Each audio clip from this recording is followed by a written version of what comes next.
Hi, and welcome everyone to Ethereal Encounters Unveiled. Today we are broadcasting live on the United Public Radio Network and the UFO Paranormal Radio Network, 105.3 on the Gulf Coast and 107.7 FM in beautiful New Orleans. Hello, everyone. Please pop in the chat. We would love to hear from you as always. Don't be shy. Come on in. Anyway, today we're super excited, not only for the guest, but for the topic that we're talking about today. And it's always intrigued me. I've done a little bit of research on it myself through the years, but today we have a real pro that's going to really give you a cosmic breakthrough, as I like to put it. So I'm thrilled to be here today. And again, welcome to Ethereal Encounters Unveiled. And of course, to reiterate, we are airing live on the United Public Radio Network and the UFO Paranormal Radio Network, 105.3 on the Gulf Coast and 107.7 FM in beautiful New Orleans. So again, please pop in the chat. We definitely want to see you and hear from you. So I'm thrilled that you're here today for a truly insightful conversation that promises to take us beyond your daily horoscope. I mean, we all love to read them, but this is so much deeper and so much more comprehensive. And we're going to go deep into the cosmos of personal transformation. Our guest today is Carmen Turner-Schott. She's a remarkable individual, a licensed clinical social worker, and a highly respected astrologer who has spent decades exploring the connection between the universe and the human psyche. Carmen has a unique focus integrating her clinical experience with deep astrological wisdom, particularly concerning the deeper lessons of the 8th and 12th house. Today, we're diving into her groundbreaking book, and that is called Astrological Energy, Maximize the Power of Your Birth Chart. She offers practical tools to help you unlock the energetic potential to foster healing, resilience, and personal clarity. So prepare to discover how you could stop feeling like a victim of circumstance and start using your astrological chart as a powerful hands-on tool for self-empowerment and cosmic alignment. So give me a warm welcome, Carmen. How are you, dear? I'm good. Thanks for having me. Oh, I'm thrilled. Let me get your ticker running up here. Okay. So folks can know where to find you. Perfect. Thank you. Absolutely. Oh, and we've got some people popping in. Good. Hello, always a joy to see you. And of course, we're going to get some others, of course, as well. I'm always excited to have people in the chat. So, Mort, go grab your buddies. Come on in. We'll have a party. Yeah. It's fun. Get live questions, put them in the chat. Yeah. Ask us anything. Absolutely. So I have to say, I read your book and I loved it. Thank you. And I have to be honest, I kind of ran to the end because Pisces is the last house. Yes. I love that you're Pisces. That's awesome. Thank you. Thank you. And I had to, let me tell you, that was 100% spot on. It flipped me out. Oh my gosh. I can't even begin. Like, I've read throughout the decades so many different books on astrology, and they tell you your personality traits and so on and so on. Yeah. But your book just nailed it. And I read, of course, people that I know that are close to me, and it was just, how did you do that? What kind of magic is that? Oh my gosh, it's my passion, and I literally believe that astrology is energy, and we can harness the energies of all 12 signs. and each sign has certain patterns and energies and behaviors and lessons. So I really incorporated my own personal experience with each of the Mm, 12 signs. Just from since I was 16, I've been studying astrology. So I just turned wow. 50. I've been doing it all these years, and I've collected research and personal validation. I mean, for each sign, I'll meet someone and I'm like, "You're a Pisces, aren't you?" And they're like, "How did you know?" And I can feel the energy and the traits and see it play out in day-to-day life, whether it's at work and your family, friends. And I've just used it as a personality tool of self-awareness. I believe astrology is a map of the soul, and that birth chart is really our destiny and why we're here. And we have certain key planets. A lot of people know their sun sign, but a lot of people don't realize that the moon sign is just as important as the sun sign, because that's Hmm. emotional Hmm. nature. That's how you feel, how you react, how your Yeah. deep vulnerable side, where you find happiness and comfort and stability and joy and all that. So you need to know your moon sign. It's so much more than just the sun sign. So in your astrological energy, in this book, I have a book about the sun signs standalone, the moon signs as well out there. But this book, I wanted to go deeper and talk about all the signs, the planets in every sign, the planets in the houses, the planets in through the transits. So I try to fit as much in. It's the thickest book I've ever wrote. It's pretty thick, and try Oh, to give a so lot of good. good So detail. good. Thank Oh you. yeah, I mean, you just nailed it, and I'm gonna like read that every day Thank because it you. really was so comprehensive and just a great way to kind of navigate yourself and Yeah. ground yourself. So let's get started with you. So you said you got into this when you were about 16. Yes. Um, oh, Allison's here. You're going to hear me interrupt. Yeah, that's Of fine. course. I love saying hello to folks as they pop in. Absolutely. So let's get started with you're 16. You Yeah. just get an interest in astrology, like so many of us do, Yeah. but you took it to the like umpteenth level.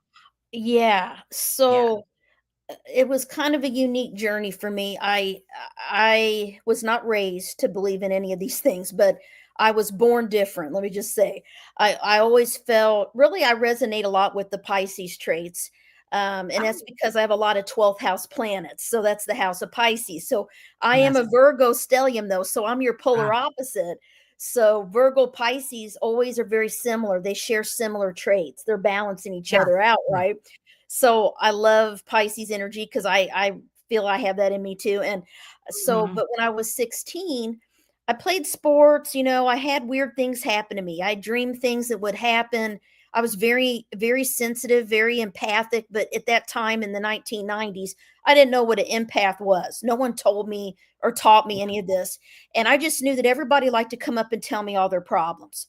I mean, people would tell me everything, like deep, dark secrets. They Oh, lost yeah. a loved My life one. story. Yeah, like when we're in the grocery store, that's Pisces, Oh, 12th yeah. house people, and Scorpios, 8th housers. We Yes. we have people share their traumas, their secrets, their taboo things with us. And it's our energy. It's our energy. Yes. And so I didn't understand why that happened to me. And I'm like, it's like I had a sign on my back. If someone needed help, they would find me. And I would Yeah. feel bad for them and I would help them. And I thought, maybe I need to be a counselor. So I Yeah. started Yeah. looking into psychology when I was a senior in high school.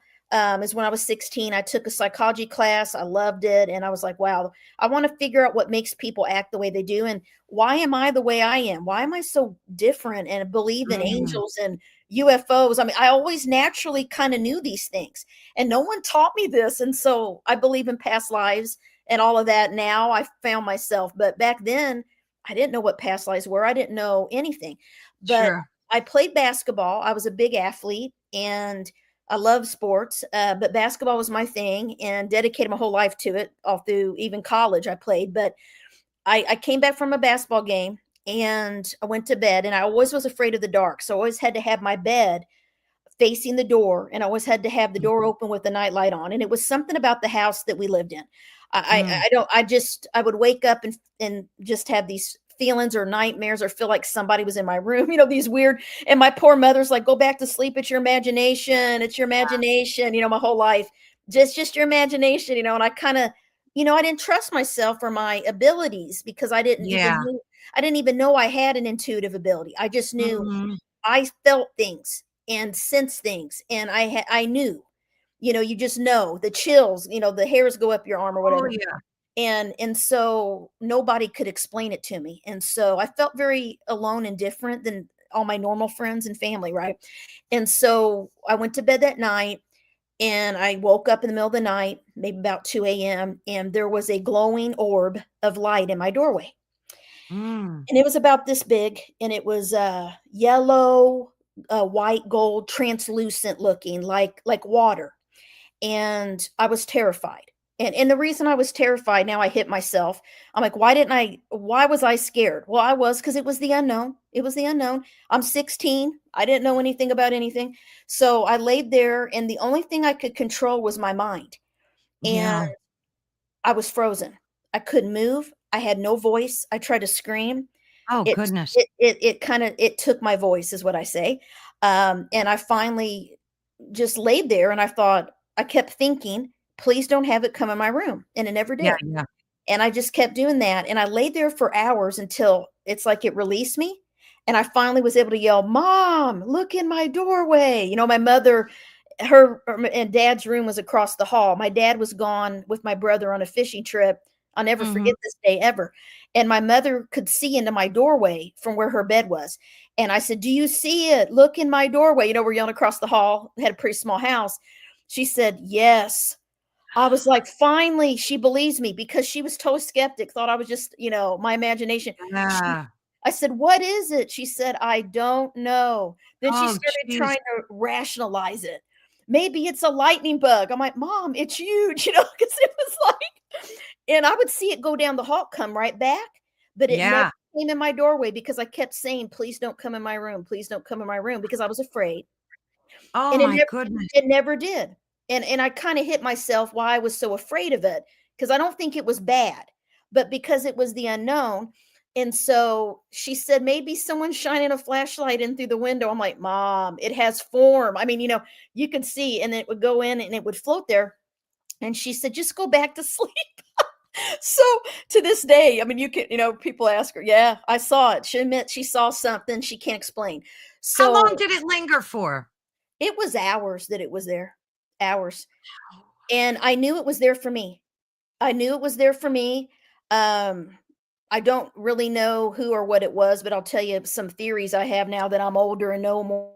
Yeah. Oh, you froze up there a little bit. Oh, we'll wait for you to unfreeze. If you could hear me, you might wanna leave and pop back in, Carmen. Um, is everybody in the chat able to hear me?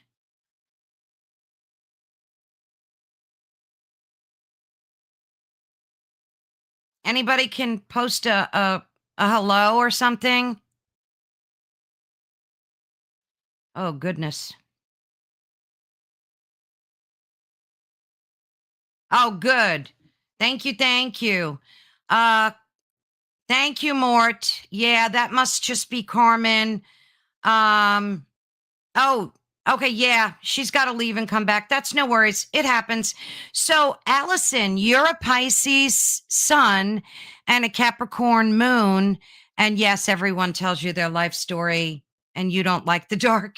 Yeah, yeah. It's funny. I used to be afraid of the dark until I realized that life is a balance of both and that there's really nothing to be afraid of in the dark. Although I do keep a nightlight on when I sleep. So maybe I am still a little bit afraid of it, but yeah, it's one of those things. But I don't know, like people tell me they sleep in pitch dark. I think if you're going to have an encounter with a spiritual entity, it can happen in the day. It can happen at night. I don't think it really matters. Like if it's dark, a lot of people think that the dark brings it out, But I don't know. I've tried to become a little friendlier with the dark. I don't know. What about you guys? Anybody in the chat? Mort, do you like the dark? Anyway, when Allison pops back in, we'll continue. There she is. She's coming now. Okay. There we go. Hey, What in I the don't know what world? happened. It says I have internet. This kind of thing happens to me a lot. Mercury is in shadow. I'll tell you, Mercury retrograde's causing this right now. I That's what I believe think. it. I'm on my hotspot. My phone hotspot is the only reason I'm able to get on here right now. My Oh no. Wi-Fi says it's full bars, but I don't know. So, but yeah, this thing happens to me because Mercury, the planet of communication, goes retrograde November, but it went in its shadow period, which is affecting communication technology. Everything just Oh, happened I was going to yesterday. ask you when the date was because I didn't think it Yes. started yet. Right? When is it? Oh, November? well, we're affected now. They call it the shadow Oh, we about a are. week before. So Yeah. I got a notification, and I always laugh because I'm a Virgo stellium and Mercury is my chart ruler. If I'm involved, we're going to have computer issues during Mercury retrograde. So I blame myself. It's my chart, you know. But Yeah. yeah. Well, Anyways, there was a saying. if it Yeah, happens again, just pop out and I'll stay here. We'll wait sure, for you. So no sure. worries there. No worries there. So let's just get back to this orb thing. You were Yeah, saying that you had, and then we'll talk about everything else. sure. That you had some theories as I just kind of Yeah, thought it might have been one of your spirit guides or something like that. What do you think? yeah. I think it could have been, but the weird thing was that year before I saw it, I had a friend that was accidentally shot and killed the summer before my senior Oh, year. Yeah, mm, and it was very devastating for me. I never had lost anyone close to me, so that really changed my life. So that got me wondering, what's the purpose of my life? Why am I here? All those kind of things. And but I never thought that maybe it was her until maybe a couple years ago, really. I mean, I never thought maybe it was my friend that visiting me. It could have mm, been, or and that next morning, my mother said, I mean, I laid there till I passed out. And then the next day she said that was no lightning bug. I don't know what it was. And a lady from her work told her that it could be a spirit guide or angel. And I started getting books. This is when I started getting ah, into figuring out, why did I see this thing? Why? And luckily my mother did too, to be my witness. But I went into this little mystical bookstore in St. Louis, Missouri, and this is 1993. And I saw a bunch of books. I got a book on angels, the pyramids, all this stuff, spirit guides. mm, But then I got a little book about Virgo, and that's my sun sign. I thought, oh, what is this? Astrology. I didn't know anything about it. And it validated my entire personality. And I'm like, okay, why is this so accurate? This is crazy. So I got astrology books. The first book I got was Astrology of Cosmic Science by Isabel Hickey. It was my first book. I mm, still have it. And that's where I started reading about, learned how to do charts by hand. Back in the 90s, we didn't have computers and all this stuff. I used yeah. to draw them, longitude, latitude, map them. I had to learn all the symbols. I spent years memorizing everything and drawing and practicing Wow. charts on friends and family. I mean, by hand. I mean, that's what we did in those days. And it was my passion. I lived it. I live astrology. I loved it since then. And I've been doing it ever since. And I got into grad school for social work. I went for psychology. I was doing charts for free, just for Yeah. people in my friends, family, people at school. And then in grad school, I would email out to the students that I'm doing, astrology consultations. If you want to meet up, people would meet me at Bread and Company. I didn't know who they were, but they were students, and they would cry, how did you know this? This is so accurate. And I started realizing this is a powerful tool of self-awareness, and I want to use it to help people, because to me it was deeper than 8 sessions of psychotherapy or counseling, because you Yeah. get right to the point, and all it does is validate what you already know about yourself. So I tell them, it's, how do you know? It's not me that knows. I'm just interpreting it and telling you my opinion of these energies. And so I would practice, and people wanted to pay me, and I used to feel bad about taking money. I went through all this, and I would Yeah. say, oh, maybe you can donate, and they donate and they want to pay me. So eventually I started probably my website and business in the 2000, probably about 2000, before I made it really where I had an online website and charged anything at all. And then I started teaching classes in it, and I was a consultant at Mystic Valley through grad school, and did that. And then I just kind of worked in as a normal social worker ever Mm, since I got out of grad school, and I always had my side hobby of astrology consultation. So I've been doing both my whole life, 2 jobs yeah. pretty much. Wow. Wow. And it's I've been my passion still, and then I started writing books. I've always wrote articles and stuff. I love to write, and I tried to get published years ago, couldn't get published, it's very hard. Wow. So I self-published my first book, which is called The Mysteries of the Eighth House, Phoenix Rising, which is about Scorpio eighth house people who have planets in that house. A lot of healing, a lot of people have trauma, have planets there. I worked with trauma survivors for over 25 years, and that's Oh, what I've been wow. doing most of my career for the Air Force. Actually, I worked for the Air Force and SAPR, sexual assault prevention and response. And I just left the government in March, and I'm doing astrology counseling full time now, and I'm also a professor of social work, so I do that. Oh, nice. So you teach at a college? Yeah, I just started that this year after I left my career of 25 years. It was a big change, but I'm loving it. And I love to teach and I love to write. And so I'm trying to do things that is in my soul mission, which we can talk about Yeah. because that's in the birth chart too. We can talk about what our past lives are and soul mission and all that stuff if you want to. Now you can tell that from a chart, from a Yeah, reading? yeah. Wow. So that's what's called the nodes of the moon. So you have a north node and a south node. Now, I didn't put it in this book because it would have been too thick of a book, but I do have a book about it. It's called Astrology's Magical Nodes of the Moon.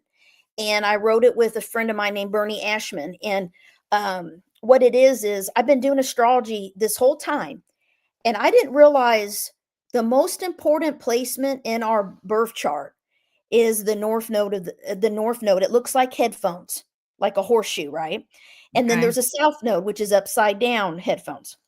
Well, Mhm. that north node is a calculation based on the moon that astrologers use, and it's linked to our past lifetime patterns. And the south node is our past lives. It's what we've already mastered.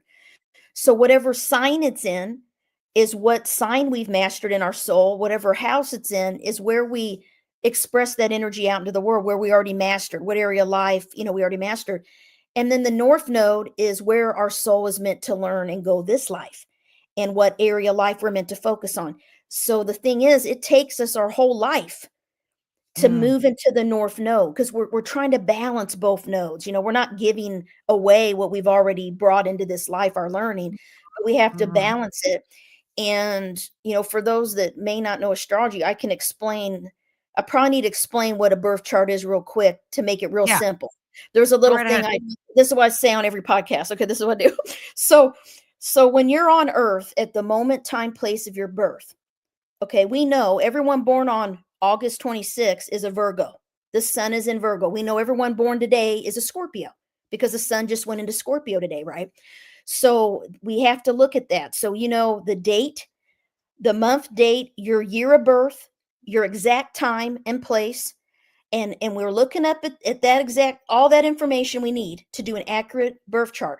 So when you're on Mhm. earth at that moment, time, place of birth, time for you look up at the sky, and at that moment, all 12 of the signs, which are the zodiac constellations, are in the sky above.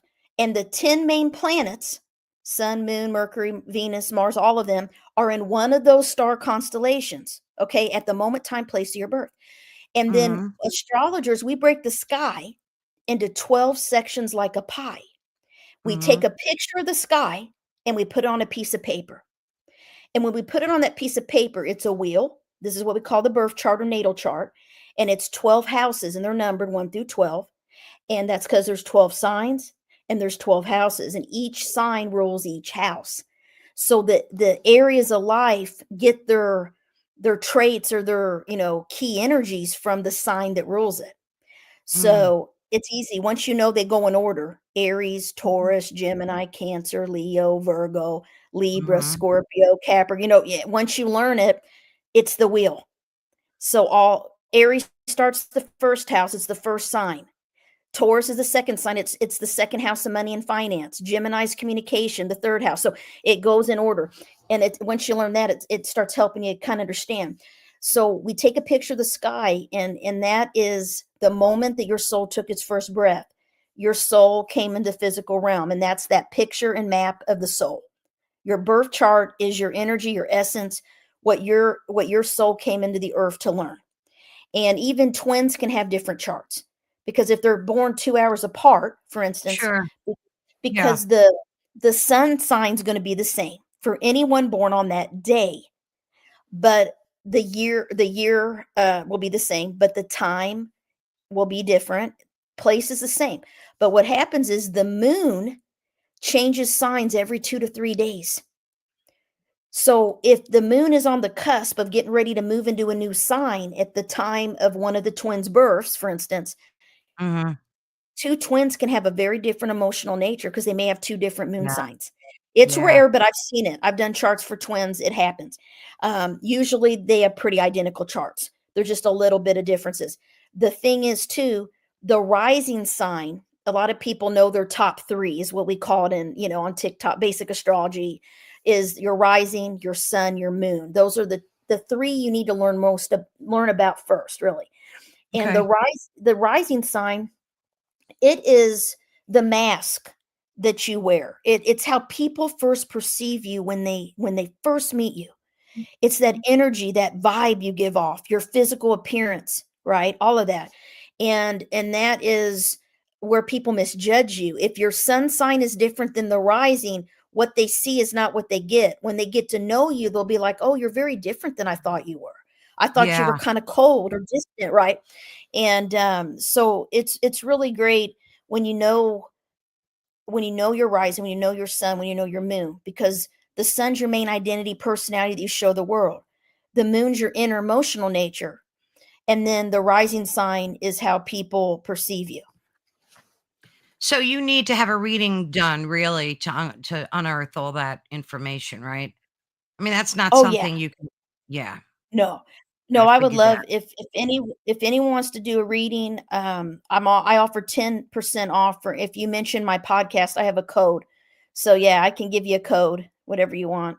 And I'll do it. Yeah, I can do your reading, and I can give a code before we get off today. I can make a code or whatever for the podcast.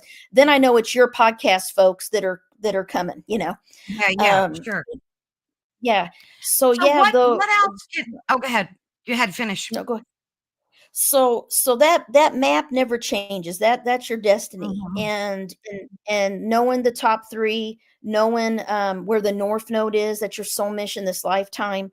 That's the personality trait you're meant to learn. So in my new book, for instance, Your Astrological Energy, when you get your birth chart done, you can go to astro.com and do a free birth wheel.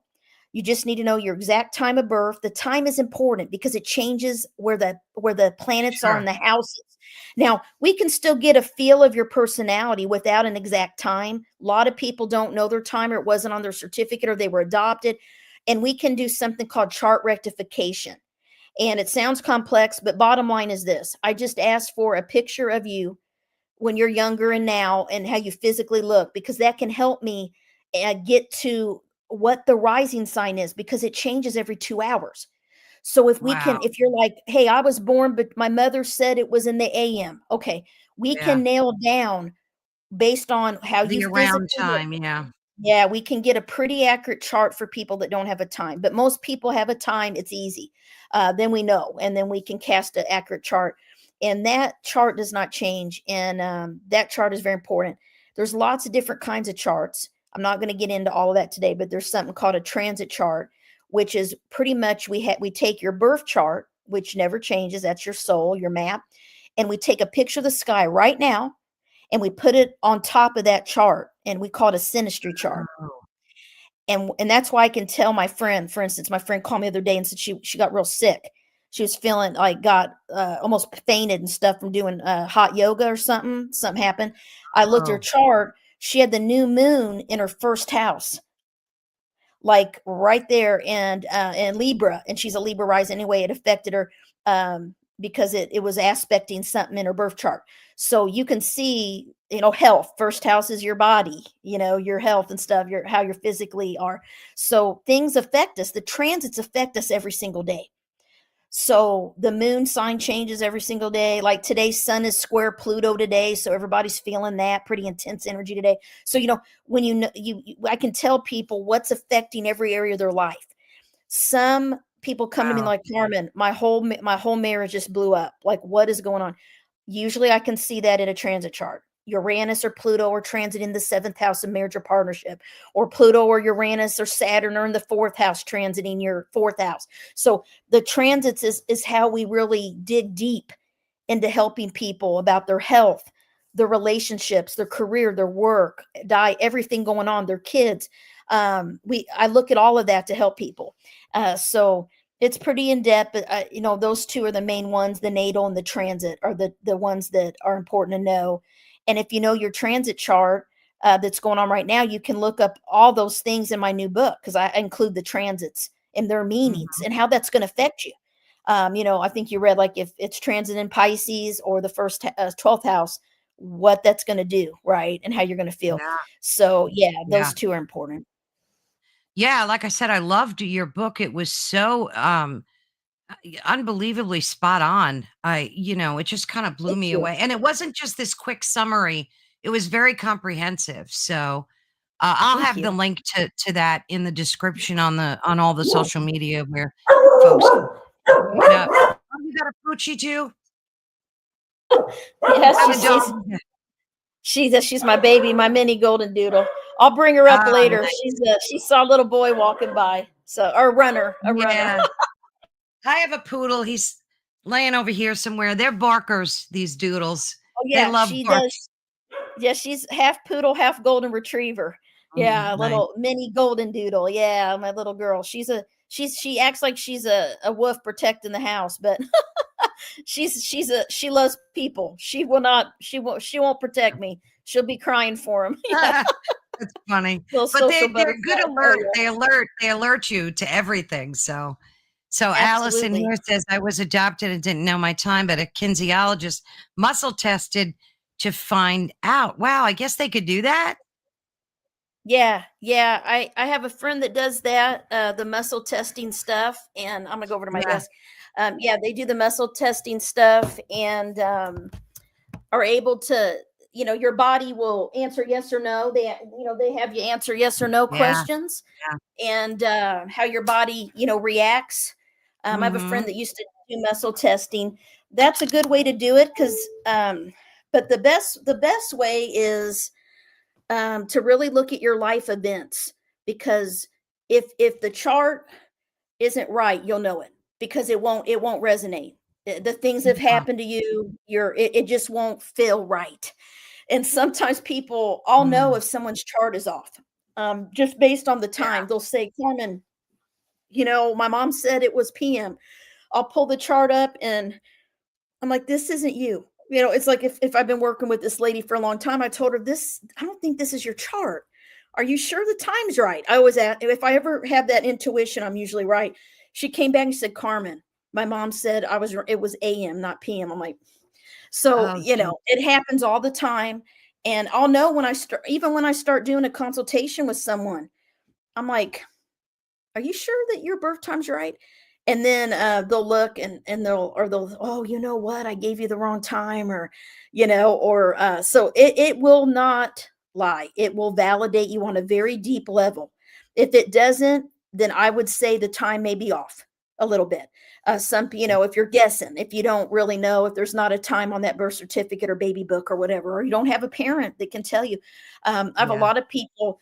I started realizing that it's energy, and that's how I can figure out people's rising signs. If I'm in person with someone and meet them, that's what you feel first, is that rising. Sure.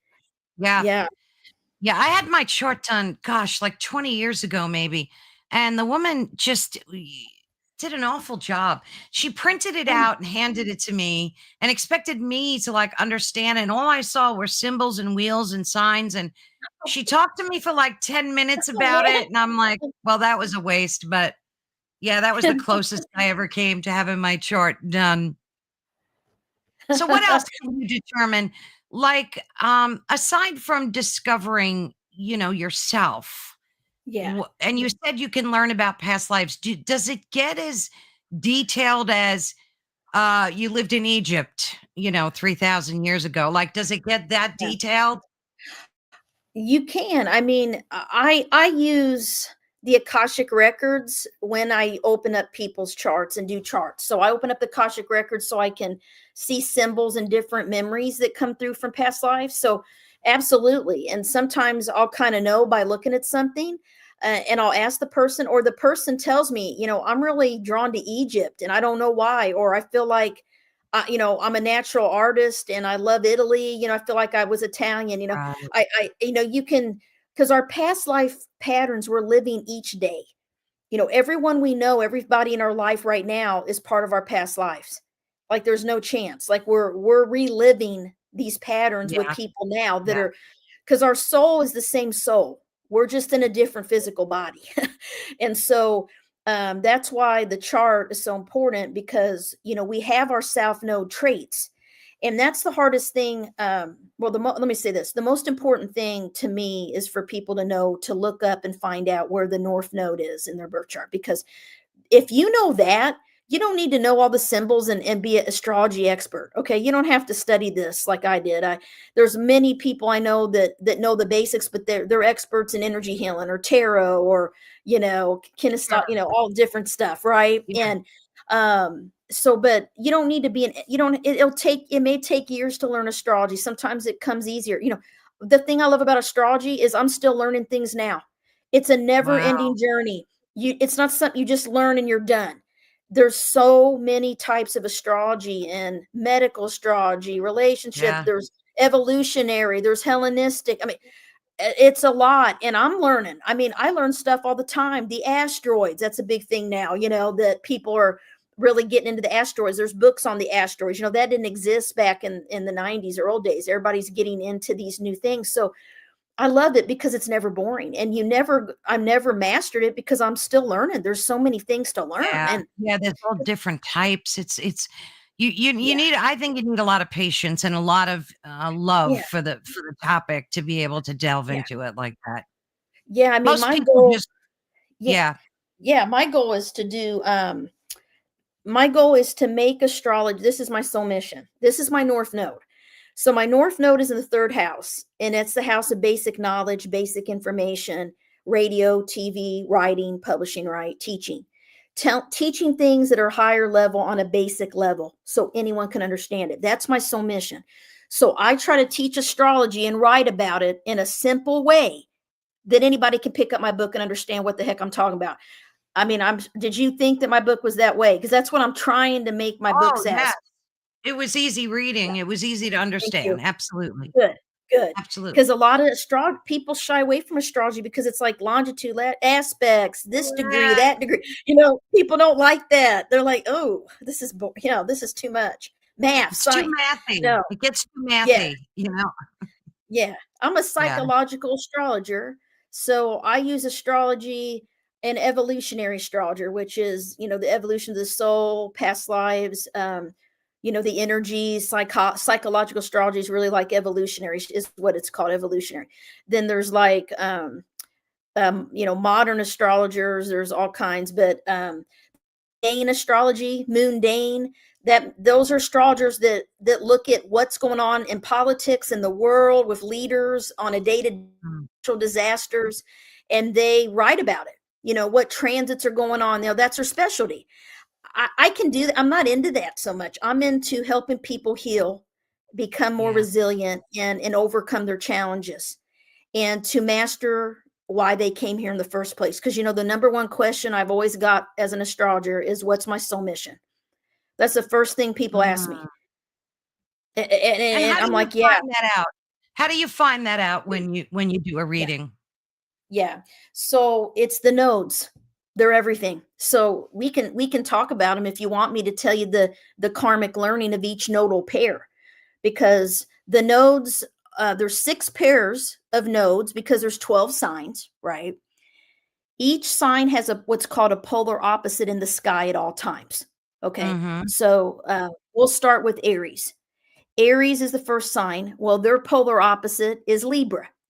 So if you have the north node and south node in the signs of Libra or Aries, then you have the Libra Aries nodal pair. Okay. And you're here to learn specifically what it means. And so these are the nodes of relationship karma. So if your north node, south nodes in Libra or Aries, you're here to learn how to balance commitment, relationships, sacrificing your needs, wants, desires for your partner, for other people. You're also here to balance your freedom, your self-reliance with being dependent and relying on other people. So it's a tough nodal pair, because if your south node's Aries, you've been a warrior in past lives who had no one to depend on but yourself. And you had to survive, okay, as an Aries south node. And you could not rely on others because you would have died. Okay, it's like it's battle, it's Aries, right? Wow. And so Yeah. you learn to be self-reliant, which is self-centered in a way, and all about just surviving for yourself. So if your north node's Libra, it means you have to get comfortable letting other people help you, having commitments, relying and compromising with others, and not just taking action and doing your own thing like you used to do. You can't do that anymore. You have to learn to balance it. And same if they're flip. If someone is south node Libra, that means they sacrifice their own self and goals and desires for other people and their partner. They were people pleasing. They are really into peace and harmony. They didn't want to make anyone mad, so they tend to have they're very more codependent. Like the relationships are everything to them. They have to learn to be alone and not have love in relationships and stand on their own 2 feet. So you can see where the challenges are, right? Relationship karma. I call them the relationship karma nodes. And some nodes are harder than others. So the pairs that are hardest are Aries Libra, in my opinion, because those nodes, I would say 99% of the time when I do a chart with someone with the nodes in Aries and Libra, they have divorced. They have divorced at least once, sometimes more than once. Wow. Yep. I have research, it's statistics. I mean, and it's meant to be, because sometimes they marry young, they don't know who they are. They don't truly into their power and what their mission is. And especially, if they're South Node Libra, they tend to get married pretty quick, and then they're meant to be Aries. So then they start being like, I'm not supposed to have a partner. I got to be self-reliant. I want to be independent, right? So what happens? They divorce so they can feel free. So it plays out in different ways. And I just validate. I mean, they just tell me, I'm like, have you been divorced? I asked them Fred out. They're like, yes. I'm like, yeah, that's part of these nodes. It's just, I see it a lot. It's very rare that it's not. I've had it happen where people are like, it's been hard, but no, we made it work. Okay. They usually have something else in the chart that helps them stay married, right? I see. Yeah. You got to look a little bit at the whole chart, but Yeah. in theory, it's karmic lessons a lot of times that there's lots of different relationships or endings or breakups or separations or divorces, because you're learning who you are through your relationships with those nodes, and learning to balance and be independent. If your north node's Aries, you got to be on your own and be comfortable. And then the universe will send you the perfect partner. But it's like it blocks it because you've already had partners too much in past lives. You're meant to learn to do it on your own now. Be comfortable, right? Oh, So we makes choose sense. our node. We choose what we want to learn. When we come in, we choose it. And so another cool thing is that the nodes of the moon, they change signs every 18 months. So right now, the nodes of the moon in the sky right now are in Virgo and Pisces, our signs. So people that are Virgo Pisces right now have a lot of karmic things coming up that they're healing and dealing with. Okay, we're being a little bit tested because the nodes are in our sign. You could say Okay. that again. I changed my whole life, completely walked away from 25 years, and everybody thought I was crazy. And now I'm like so much happier, but it was scary to make a change. It was a fear of change, but I did it. But I was forced to, because I knew I had to get in my north node. So the thing about the nodes is life events and transits trigger you to get into your nodes. And no matter what, you're going to get in your north node. So don't worry, guys. You're going to reach the north node soul mission. But if you can Mm. read about the north node, that this what sign it's in, and what, yes, Elena, what house it's in, that is where you need to focus. You need to read everything. Like if your north node Scorpio, that's mine. You need to read everything about Scorpio, because you're meant to be like that. Yeah, don't be scared. It's not bad. Just, you got to learn to embrace it and get comfortable with it, because you don't want to be forced. The universe will do things to change our lives if we're not on the right path. And that's when we feel like we're being punished or tested or whatever.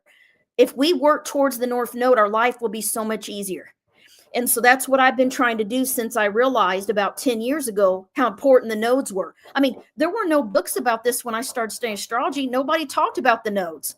I Wow. didn't even know they were a big deal till maybe 10 years ago, 15 years ago. So the nodes are everything. I mean, they're everything. Everything's important, but they are the most important, in my opinion. And So again, you have to have a reading, right, to decipher all this stuff. You yeah, need to yeah, have a yeah. absolutely. Yeah, contact me. I mean, I'll put it in the chat too. 10 off. If you go to my website, it's carmenturnerschott.com. You can book through there. I can dig deep. You get reports that are included, printouts from me. You get a recorded session. We can do an hour or 90-minute. Usually meet a couple times with people to do all the, the transits, do everything. I can do relationship charts, synastry, couples, kids. I mean, you Wow. name it. I do all of it. I do all of it to help people. And we look at your parents' charts, or if you're having trouble with your sibling or whatever, we can Yeah, do it. yeah. And yeah. Amazing. And so ask Elena, what is your north node? What are you worried about? What's your north node? I'm curious, because I was going to talk about all the nodal pairs. How I can I never see my heard of that before, about the yeah, astrological nodes. Never heard about. yeah. You said you didn't know till what, 10 years ago or something? I How mean, did you I discover? didn't. I always knew the nodes that were in the chart, and I always would tell people about their nodes, what sign they're in. But I didn't No. realize until I lived through it myself Mm, how powerful it was. And so that's the next nodal pair, Taurus, Scorpio. That's my nodes. So I'm a South Node Taurus, which Taurus is like comfort, stability. They don't like change. They're stubborn and strong-willed, and they like things the way they always have been, comfortable. mm, So as a Taurus South Node, I knew, oh man, how am I ever going to be a Scorpio? Because I don't feel like a Scorpio. I'm more like a Pisces. I'm a Pisces Virgo girl, right? So I'm like, how am I ever going to be a Scorpio? Because all the Scorpio friends I had, they're like, they can cut people off. They don't trust anybody, and I'm overly trusting, right? And I'm like, how am I ever going to be like this? And I remember saying this to myself in 2012. I was like, this is going to be painful. And it was painful. I could feel it coming, like myself changing and becoming more yeah, skeptical, more hard, yeah. like not as Mhm. emotionally, sensitive, or I don't want to say I'm not compassionate. I still have a bleeding heart. I'm still a sucker, Yeah, but still, yeah. I have more of a thicker skin because I've been Mhm. hurt, and being betrayed and hurt, and people being jealous, or people, being mean, it affected me, and it started making me, and all those things happened, I know now, to get me tougher to be more Scorpio. And Mm, I remember I had some major things happen in my life that were a little bit traumatic, and that's Scorpio.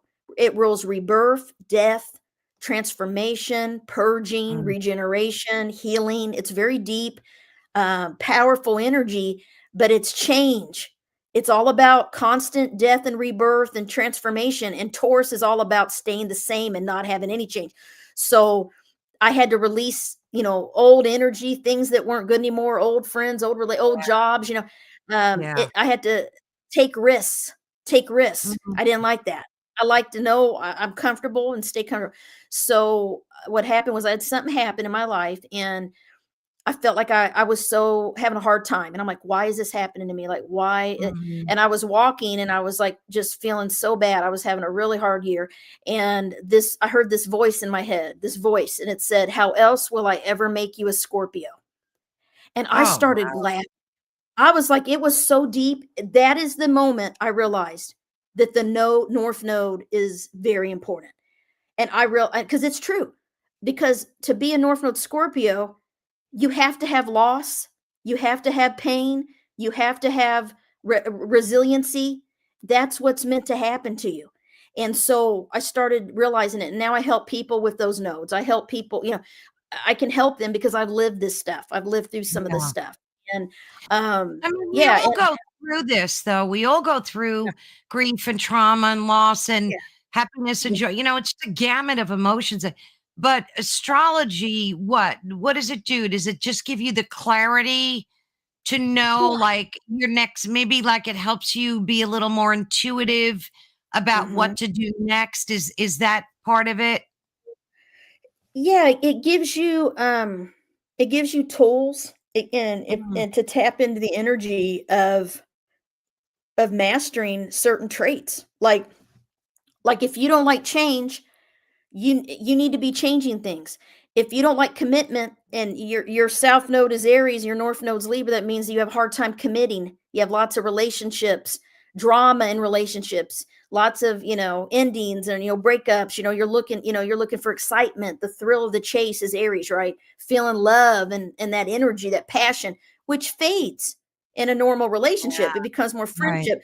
So Libra, Aries people, nodes have to learn what kind of relationship they really want and what's a healthy relationship, right? Mm, And having those boundaries, because they can, be in relationships that are toxic or abusive even or unhealthy. So they have to make sure they attract the right partners, because that's where their learning is. But sometimes we're meant to have a bad deal, a bad relationship, yeah, so we learn, right? yeah. Oh And gosh, that's yeah. what happened to me. Yeah, I mean, shoot, I mean, I dated the same sign all the time. I always was Aries were always drawn to me, and they always broke my heart when I was young. I'm like, man, I'm not dating any more Aries. And my friend set me up on a blind date. That's how I met my husband. He's born the same day as me. And that's the only reason I met him, because he's born August 26th. We're both Virgo and we get along great, and we've been married 26 years. But before that, I had some rocky stuff. So, but yeah, you Yeah. just gotta, when I realized, wow, like I'm literally becoming a Scorpio and this is why all Wow. this happened. Then you don't feel like a victim, because we're not victims. We are Everything that happens to us is destined, and a lot of it can be seen in your Yeah, birth chart. It's yeah. it's it's that we I and mean, you it's said you're we're becoming a not. Scorpio, but you're not. You. It doesn't change your sun sign. You're still what you are, but you've incorporated some of the characteristics of that, correct? Of the node. I mean, it doesn't change your sign, right? No, no, you're still a sun sign. You still have all those patterns, all those energies. You're still a Right. sun sign, Pisces, and that's why you resonate with Pisces sun. But then, what your moon sign, that's going to be affecting you too, your emotional nature and your rising sign, and we look at the elements. So it's really important to look at the elements in the chart: fire, air, earth, and water. So when I Yeah. do a chart, I can tell you what element you're strongest in, what you're Hmm. weakest in, because we tend to, opposites attract and like attracts like. These are natural universal laws, right? Spiritual laws. So if you don't have a lot of air, you're going to attract air signs. And my daughter does this all the time. She has zero air in her chart. She's all earth and all fire. My daughter, she's 21.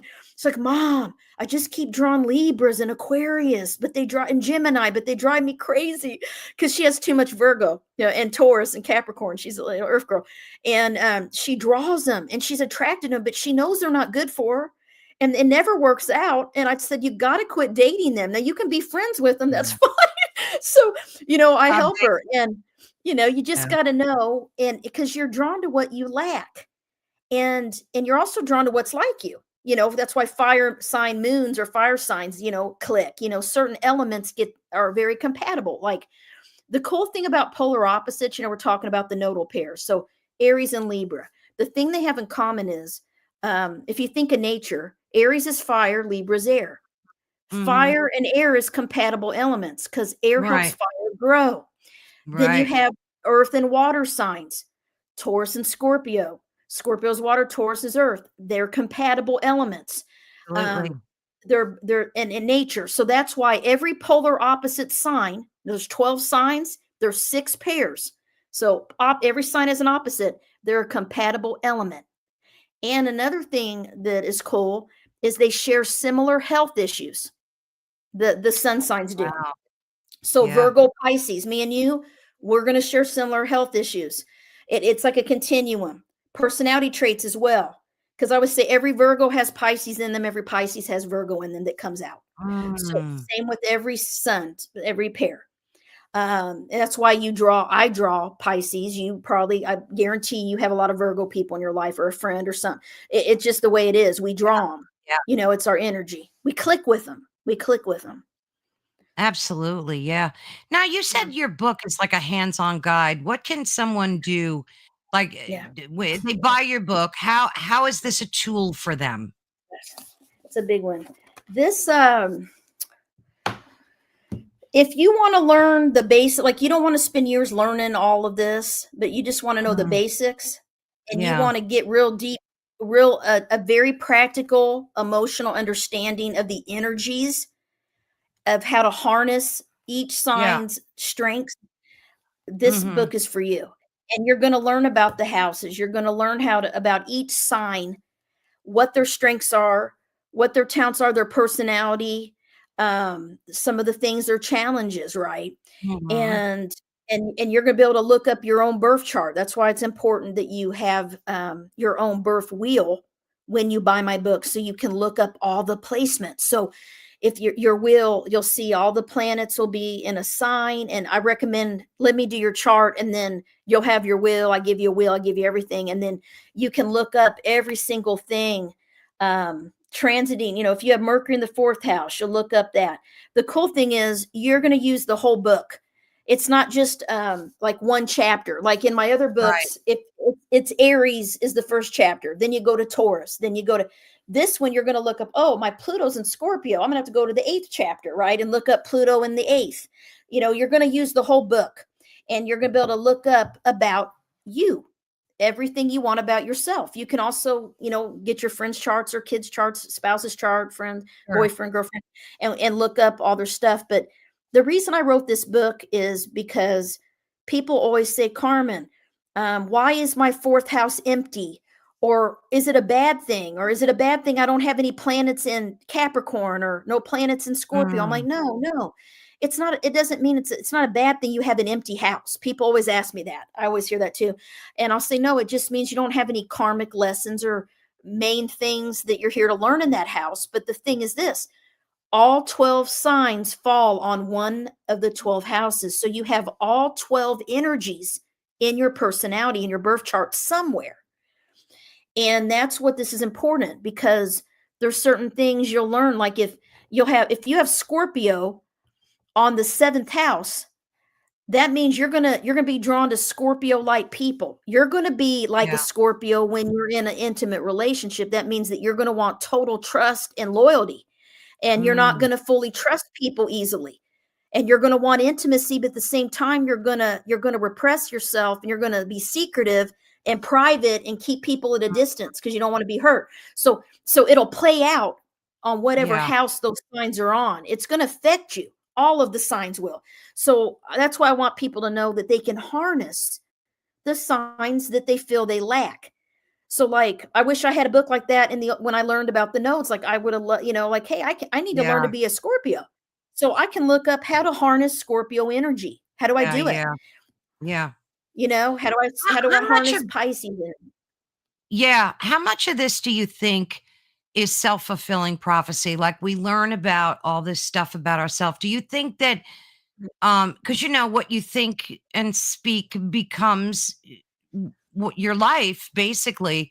So do you think that by us empowering ourselves by knowing all this kind of makes it happen? Do we fulfill Or it you're in our you're own cutting destiny? out.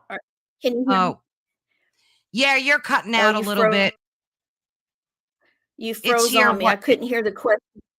That's okay. I think your hotspot's acting up again, but that's all right. If it does, you can just pop out and pop back because you've been freezing a little bit here and there. Can you hear me now? Nope. Um, Okay. you now I can. You're still frozen, but you were cutting Oh, out a okay. lot. I couldn't hear what you said. Yeah, I think you might have to change your hotspot or Oh, something because you've been freezing up, but that's okay. We could hear you. My question is this. Do you think that by learning, so you have your chart read and you get all this information, you're empowered with, can you hear me still? Oh, I no, think no, you're no. you're really cutting out. Do you want to pop out and pop back in again, Carmen? Here, I'm here. You're really cutting out. You're frozen on my end. Yeah, why don't you leave and come back? Okay, I'm here. Yeah, you're frozen on my end. It's weird. Okay, let me go out and come back in. Yeah, yeah, yeah, that'd be best. Yeah, let her leave and come and come. Is everybody in the chat still with me so far? Boy, oh boy, there must be a CME going on or something. I don't know. Um, if somebody could pop a message to me in the chat, I would appreciate that. But yeah, I mean, this is technology and it's not, it's all week. I mean, Amazon's been out. There's Amazon Web Services completely out. Good. Thank you. Thank you, dear. Thank you so much. Um, thank you. Thank you so much for letting me know you're still here. She'll pop back in. So you probably heard my question to her, and I'm just wondering, since we're such powerful beings and we can manifest so much of our own reality. Hey, Mish. So good to see you, dear friend. Thank you, Mish. Thank you. Um, okay, here she is. Wonderful. Let's bring her back. Oh, that's Hey, so much better. I don't know Yeah, what's that's so going much on. better. Mish, it's so good to see you. Thank you so much for popping in. Okay, so my question was this. Since we're such powerful beings, Carmen, right? And we can manifest our own reality. Do you think that we can use astrology and that we are, especially for folks that have their charts done, Mhm. to manifest the things that we see in our chart? Is it a tool for manifestation? Yes, yes. I mean, absolutely. Um, I mean, you can use, your positive traits. Some signs are better at manifesting than others. For Okay. instance, Sagittarius, Pisces as well.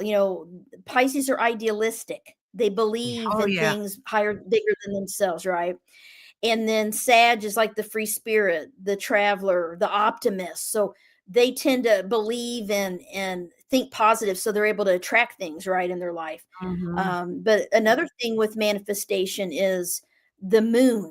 The cycles of the moon are big with manifestation, especially the new moon. The new moon, we just had a new moon the other day, new moon in Libra. So every month I used to do a new moon manifestation circle, where I would see where Oh. moon is affecting each person in their birth chart. And I would tell them, what area of life and they need to focus on and what energies based on the new moon sign. Because, for instance, new moon Libra is about partnership, relationships. It could also be business partnership, right? And Mm. so and then, whatever sign the new moon is, it's a good time to tap in and harness that sign's energy, harness the energy to manifest certain things. So you can really tailor it if you work with each new moon cycle. So that's what I recommend. And then seeing where Oh, I that love new moon that. is. Yeah, yeah, seeing where the new moon is in your transit chart on the time date of the new moon, what house is it transiting in your birth chart? Because that's going to be critical. And so that's what we would do. And then we would do some cleansing, some, meditation. I'd have them write their affirmations, and you can feel it when the new moon is in a certain Yeah. house and sign. you'll feel in your life it playing out. like Let like me ask you this. relationships have been a test. Let me ask you this. I am very closely connected to the moon and the cycles. Like I'm always out taking pictures every night and I am just like super focused. It affects me in great ways. And when there's a new moon, I get very anxious. I don't know if it's because I can't see the moon in the sky Yeah, anymore. It's yeah, something. If I get a yeah. reading, would that explain like what that's all about? Oh yeah, absolutely. Yeah, we can look and see what's going on. Do you happen to know your moon sign? No, I don't. Okay. You can send me your birth info and I'll send you a little report and a wheel. Okay. And I can see it. Your moon may be in Cancer. Cancer is ruled by the moon. So you can be very sensitive. Cancers are very sensitive to the moon cycles, emotionally sensitive. It affects their sleep. It Mhm. affects everything about them, right? Um, Hi, Mish. Hi, Mish. Mish is Somebody's great. We love Mish. like, uh, Okay, so so yeah, yeah. we'll definitely do that because I know a lot of people too are very oh, there's the darling little Puccina. Oh, look at Hi. that face. What's her name? Rosie. Rosie Rosie. gets to Oh, be on Oliver, come over here and on see TV. Rosie. Come here. Yeah. You wanna see a puppy? You wanna see a She's puppy? so cute. Come here. You could see She Oliver. Come here. see, We might as well. she's a Cancer. She's July 19, Oh, little Cancer baby. Oh, look, Rosie the puppy. Honey, look. You see the puppy? You puppy? it's funny how these dogs are like our everything, you I know. know? Oh, It's oh, so cute. she is Yeah, my it's so person. cute.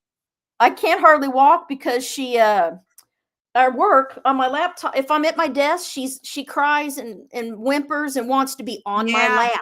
So I have to get on of the course. laptop and I'm just trying to work on the laptop. But sometimes I need to be at the desk and she like on the podcast, she doesn't like that. She's Hi. Hi, baby. So how old is she? How she old is just she? she's 9. 9. Oh, she looks great. Yeah, she's just like a puppy. I mean, she has a lot of energy still. I mean, I hope she lives a Yeah, long, long life. My yeah, friend yeah. has a Chihuahua who just turned 16. I'm like, wow, little Chihuahua. Hi. Let's see here. Moon and Sag. Yeah, so the Oh, Moon and Sag makes you a free spirit, a little bit restless. It's in the third house that definitely makes you restless. It makes you um very restless, kind of, high energy person at times, could have trouble sleeping because you're always thinking or wanting to, be on the go, mm, doing things. mhm. Optimistic, also fiery. Sag is an optimist. I have a lot of Sagittarius friends, and I love it because they're so kind and they love people and Yeah. they love to learn and talk about very open minded religion, philosophy, travel, foreign culture. They love Mhm. that languages, but they also or explorers, adventurous, but they're also blunt. They're fire. They'll Yeah. tell you the truth, and I like that about them because they do it in a Oh, kind yeah. way. Yeah, I Mhm. love Sages. I mean, they're great, and but yeah, Sag Moon makes you a free spirit for sure. You need to always Yeah. kind of feel free, even if you're in a relationship. And yeah, the trouble sleeping. I have that too. That's because it's Mercury. Gemini's ruled by Mercury, the planet of the mind. Thinking, Mm, overthinking is a Gemini yes, moon.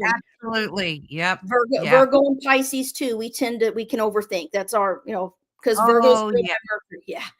You Yeah. know what's interesting? I discovered, the planets, Gustav Holst's the symphony Oh yeah. decades ago, and that thing blows my mind because each song is so indicative of the planet. Isn't that I crazy? know. It's so cool. I love How that. music can Yeah. really like, you can feel it, like, when he plays Mars, the bringer of war, it Oh, I feels know. like Mars, right? It's so It does. crazy how they That's the yeah, energy. I I love love it. I it love is it. the energy. Yeah, it's one of my favorite symphonies for sure, but I love it's that. so true. Go ahead. I had a friend, he'd send me classical music different songs, and that he'd tell me, this is sun in Pisces, or this is 12th house sun, this is eighth house Oh, sun, wow. and and the music would he just knew how to pick Yeah. the intensity of the song, and it was like really neat. He'd always send me stuff. This is this sign, Oh, there's listen to this. definitely a correlation. There's Yeah, definitely a correlation for sure. So what did, yeah, it's oh, Sparky's Paranormal said, I was born on 1 o'clock at 30 seconds till midnight on the 28th. Doctors watched me had a 30-second after midnight on the 29th. I ah. can't make Oh yeah, you're tricky. Yeah, yours is tricky then. You need to go by what feels the most resonant for you. Yeah. Let's see. You be born Oh, on the cusp. What month are you born? Because that's the 28th, 29th, you would be born on, well, sometimes you'll feel like you have traits of maybe both signs. Like if you're born on the cusp, yeah. um, and another thing is, this is something I've been talking about with my astrology friends, is that April 28th, 29th. Yep, yep. So you're a Taurus. You're definitely a Taurus that day, but the moon sign can change. You, like we talked about, every 2 hours, so, or 2 days. So when you look at that, and then your rising sign. So Mhm. I don't often look. I'd have to see if it made a big difference. Sometimes it does. Sometimes it doesn't really change a lot. But yeah, thanks for sharing that. But yeah, I forgot what I was going to So say now. interesting. So if a person doesn't know, like you said before, their exact time, Yeah. that you can get it pretty close, but it's very important to have that information, obviously, right? Yeah, the time is very important, but Yeah. we can still we can still find an accurate chart if I have a picture, if I can talk to you about some major life events, like what was your family life like, what Mhm. career are you in, we can kind of narrow it down. Most people know a time frame. Like they'll say, well, it's between 12 and 4 p.m. That's easier. If you can get it between a 2-hour time frame, it's even better, Yeah. because Yeah. if we can get the rising sign pretty accurate, it's not going to change a lot. But we can, and I had to tweak a lady's. I did this for a lady recently. She knew it was between 2 hours, and I was at a conference. I had just spoke about astrology and as a healing tool, and she was a social worker, and she came up, and I'm looking at her chart and everything. She didn't know the time. It was between like a 2 hour. I'm like just trying to figure out what her rising. And I knew, I said, I think this is your rising sign is Libra. I just felt it, because Mm. she said people think she's cold and distant and not friendly when they meet her, but she's actually Mm. very, very caring, and she has artistic ability, stuff like that. So when I said, look in your baby book. And when she found the baby book, she had the time that made her Libra rising. So I was right based Oh, on wow. what she told me and her appearance, but I was in person with her, which makes it easier for me to feel the energy. But Sure. I've had people send Well, me I pictures. mean, obviously you're intuitive, Yeah, so you're using that as well when you yeah. do readings too, right? Absolutely. Absolutely. Yeah, I bring, if something comes up, I share it, and the Yeah. chart to me, everyone has a tool they use. For me, I use the birth wheel. So when I look at the birth chart, I get intuitive images or feelings, or share, ask people things based on what I see or feel. And that's why, I do the Akashic Records training, because I realize that what's in the Akashic Records is in the birth chart. The birth chart is in the Akashic Records. They match each other. Your But past how do you lives. access the Akashic records? I thought you can only do that, like, when you're out Oh of no. having an out of body experience or No, no, no. You can take training and you're completely awake when you do it. It's not like Edgar Casey and when they yeah, used to hypnotize him and put him yeah. under. That is a way to access the Akashic Records, but there's trainings now that you do it from a sacred prayer. So how I was trained is, we're trained a sacred prayer, and we practice, and it has to do with writing. You have a pen and paper, Mhm. and it's like automatic writing. and you let yourself connect. You open up the person's record with their permission. You say the prayer, you have their name, you have to say it a certain way, and then it works. I took level 1 and 2. They're online. You can look it up. There are trainings if you want to learn to open your own records. Would be level 1, how to open your own. Then level 2 is opening other people's records.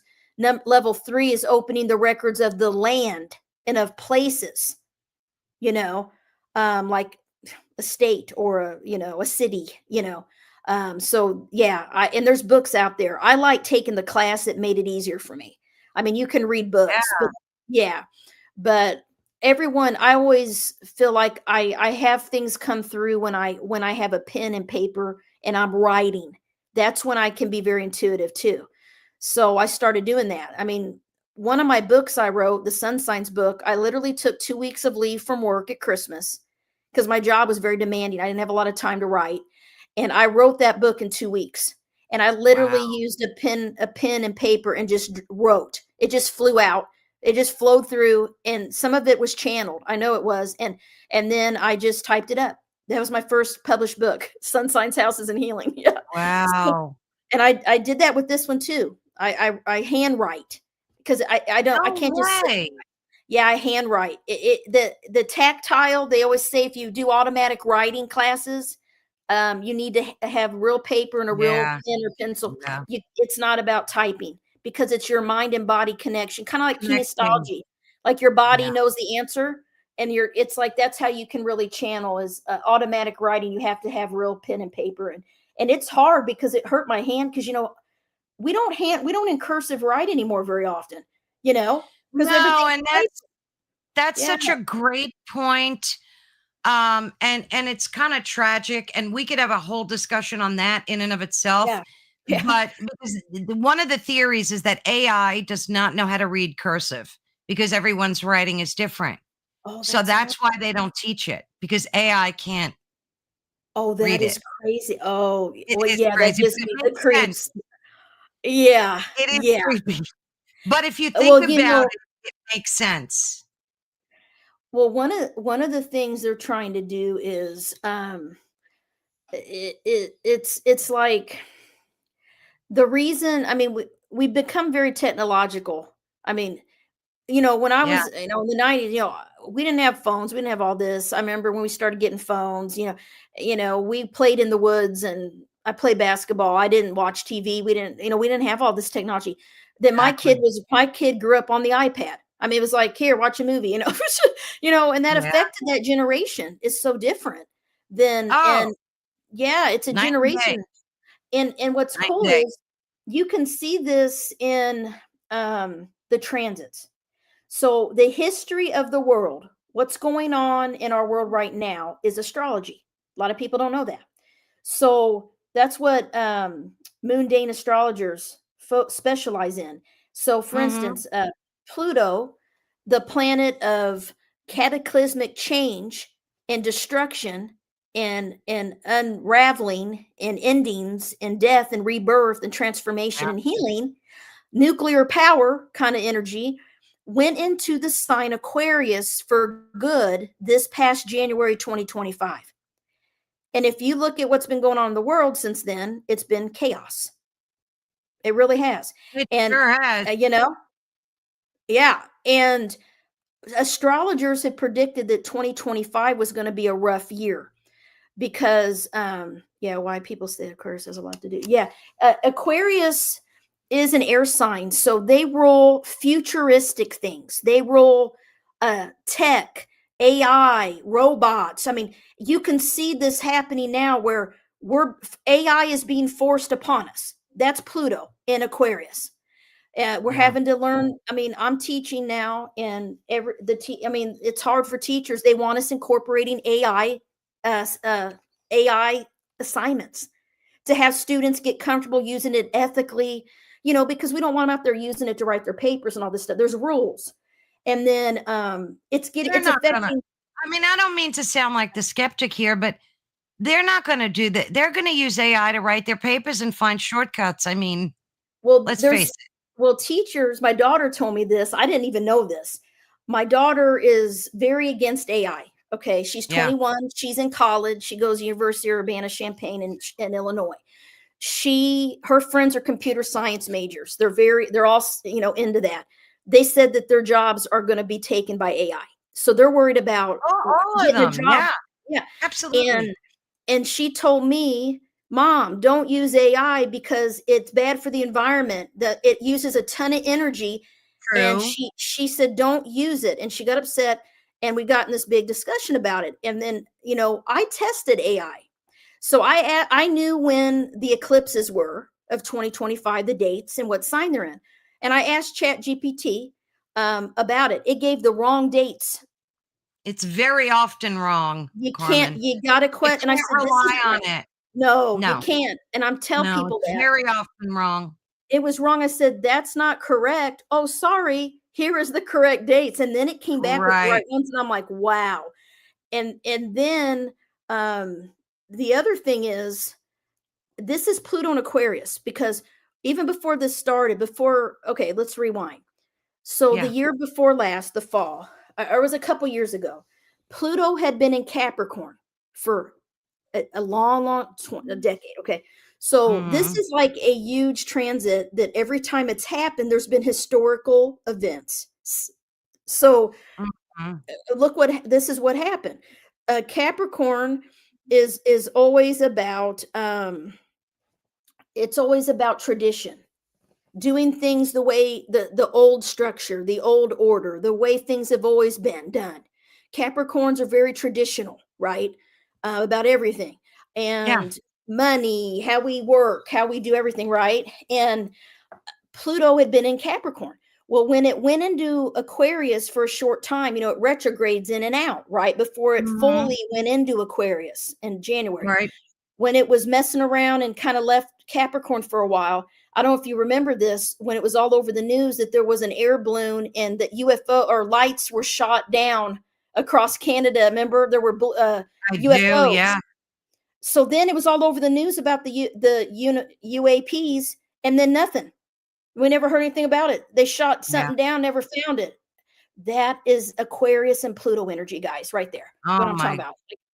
Things goodness. in the sky, objects Yeah. in the sky. I That's think more and weird.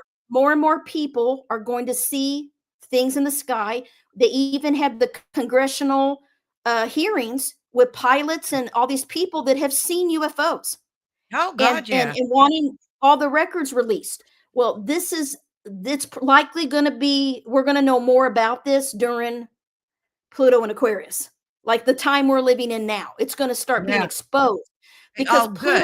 That's good to Pluto know. exposes the truth. Pluto reveals secrets. It brings them out. Wonderful. Yeah, so Wonderful. this is not all bad, but it's And very I agree. unsettling. I agree with Mish. I think a lot of what AI is telling us is deliberately Yeah, incorrect. And I think that it's almost like garbage in, garbage out. How yeah, they program it is what the result of what we're yeah, getting. And it's yeah, still in its infancy. 5 years from now, 3 years from now, it's going to be a completely different beast. And I say yeah, beast because yeah, Pluto scares her. yeah. Why? So Pluto is the planet of healing. So don't be scared.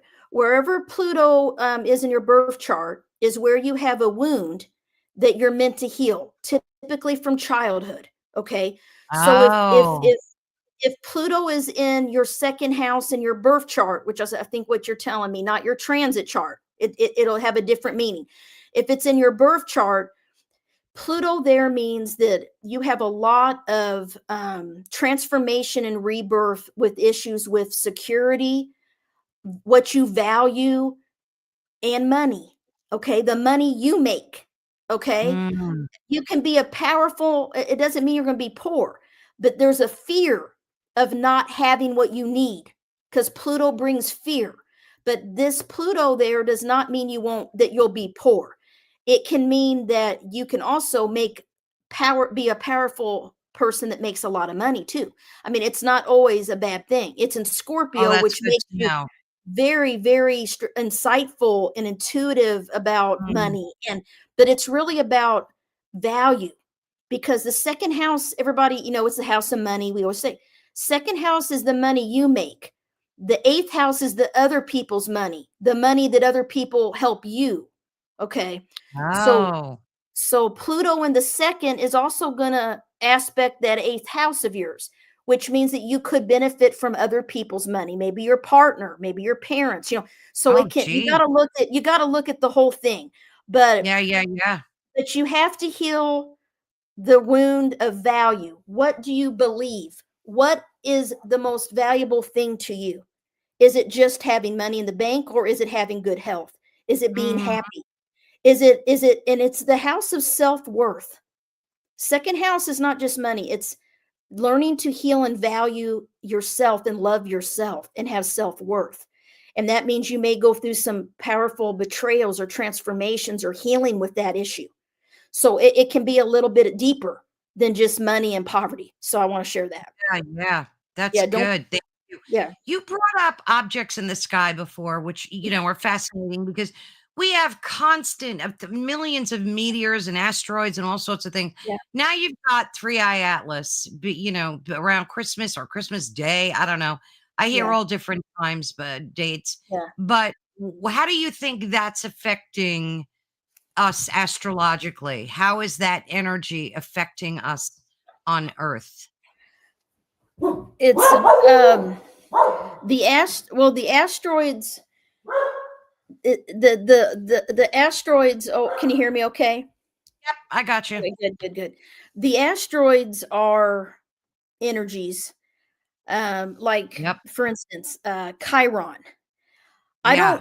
I don't really specialize and use the asteroids in depth in my chart readings. Some people Mhm. do, but it is good to look and see where they're at, where they're transiting. Okay, and there are books on it, and I know the basics. The planets to me are the most important because I'm more of a Yeah. traditional Western astrologer.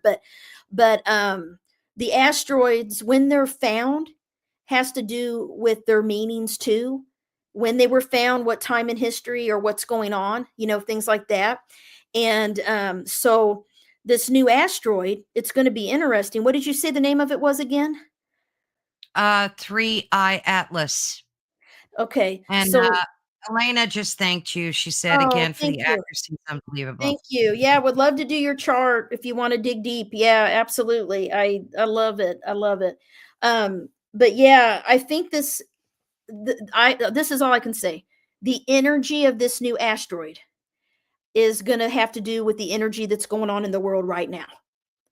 So to me, that's not going to be real good. I mean, it's going to be an Yeah, unsettled I agree. energy. It's going to be an unsettled energy of kind of an asteroid. Like Chiron is the wounded healer. It's similar Mm. to Pluto, the asteroid Chiron. It's not a planet, but I always Chiron is use it as huge, right? Isn't it yeah, huge? Chiron. Yeah, everybody's been using Chiron, talk about Chiron, and analyzes it, and it's been a part of astrology for a while. Yeah. Chiron is associated with the midlife crisis.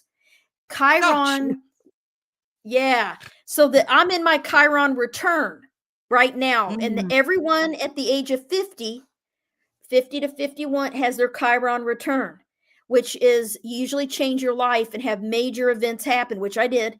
And Chiron is in Aries in the sky right now, and my natal Chiron is in Aries. So I'm having my Chiron return right now. And so it's intense. And that's the thing. It's the birth into, your new life, like a whole new life. It's like Mm. halfway through your life. And Yeah, you start yeah. thinking, I started thinking I could die.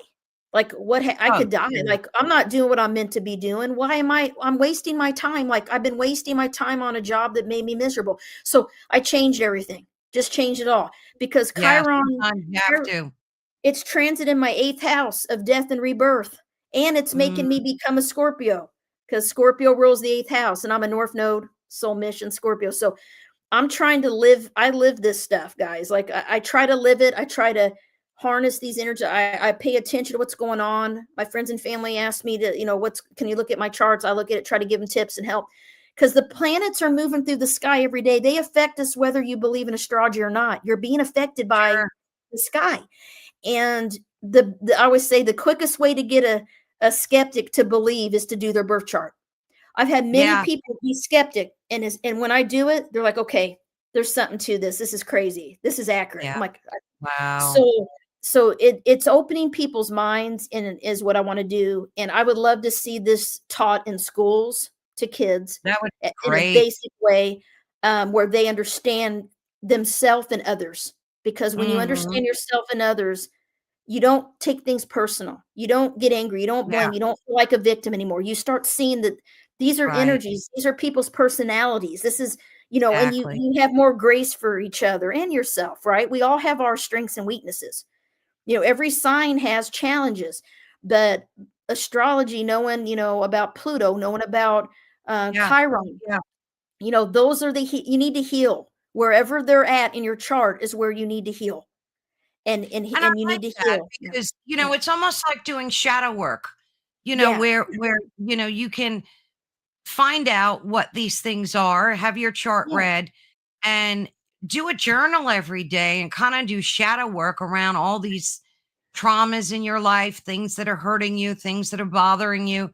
So I'm definitely going to book an appointment with you. That's for Love sure. to. I want to Absolutely. get, yeah, I I'd want to love get my to. chart. Yeah. Yeah, I'd love So to. what do you have when is this book? Is this for pre-sale right now? Is that the Oh, way no. it's going No. down? No, it's out. It came out in It's out. August. Yep. This is what it looks like. Your I'd hold it astrological. up, but I have a PDF, so I Okay. can't hold it up. I'll send you a real copy. Send me your address for having me on. I'll send Oh, you. I thank have you. copies. I'll mail you one Thank signed. you. Yes. Thank And if you. anybody listening wants a signed copy, you can order on my website or go to books, and then there's a place to order. You can just message me that you would like to order one, and I can send you a Stripe invoice or whatever. Yeah. And I can, Oh, and that would it be includes fun. shipping. I'll ship it to you. Yeah. I have about 20 copies left. So yeah. Nice. So what are you working on? You Yeah. seem to be the type of person where your brain never stops going. So you must have Yeah. something in the works for Yeah. coming up, right? Absolutely. So I got a new book coming out in December. It's called Astrology Zodiac Archetypes. And Mm. I have a book I'm writing that I'm working on now, probably be about a year or so before it comes to fruition. Mhm. But I'm going to write about the fringe topics of social work. So, like Oh. astrology, energy healing, these things as tools for helping professionals to open up their minds to them, because a lot of them are evidence based, you know, and that's what that's my idea lately, because I'm like, I knew you um, had things cooking. thank you. And I'm teaching classes, guys.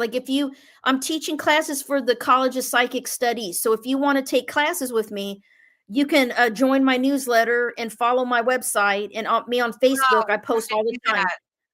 You Yeah, have I to got do that. classes coming up in 2026.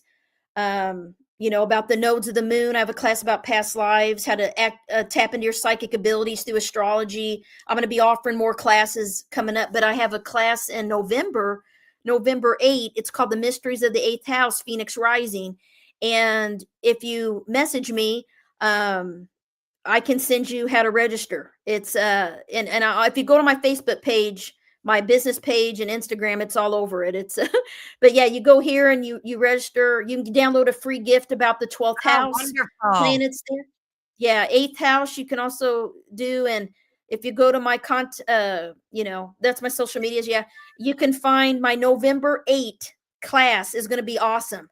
If you have planets in or you have Scorpio energy, sun, moon, rising, you have planets in the 8th house, you want to take this class. I've been doing research for 30 years. I have books about it, and I have a private Facebook group on the 8th house and 12th houses have been around Oh, a what long time.